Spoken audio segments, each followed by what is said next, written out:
Fido Steezy woye fancy tiwaona woye laka woye Yo bekicha Kupeo dinogara chikuona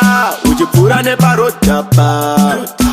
Wondi iginoa wondi ramba but unondita pozapa Apisha fauma Sadaro baby ndiwe wandinoda Ani ndiwe wandinoda lady Ugalizia moyo baikana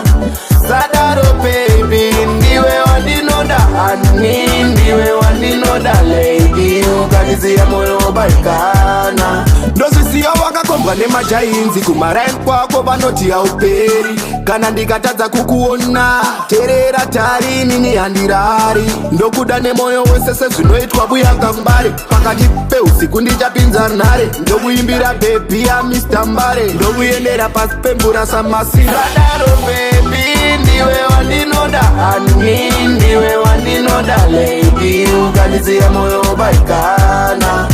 Sadaro baby ndiwe wandinoda Ani ndiwe wandinoda lady Ugalizia moyo baikana Ndosiva kuteni kwenyu kuna boki Asi ndichauya na mkoma toki Anzadzi dzako newe hadzigoni Ndichapfeka suti ya mkoma roki Ndinogara njikuona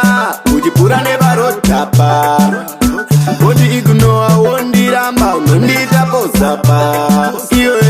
Sadaro baby ndiwe wandinoda Ani ndiwe wandinoda lady Ugalizia moyo baikana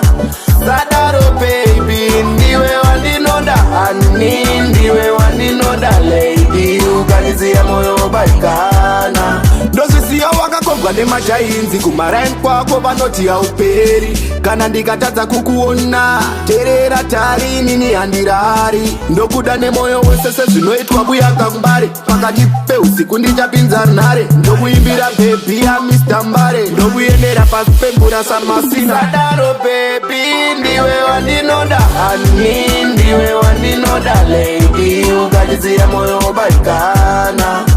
Sadaro baby ndiwe wandinoda Ani ndiwe wandinoda lady Ugalizia moyo baikana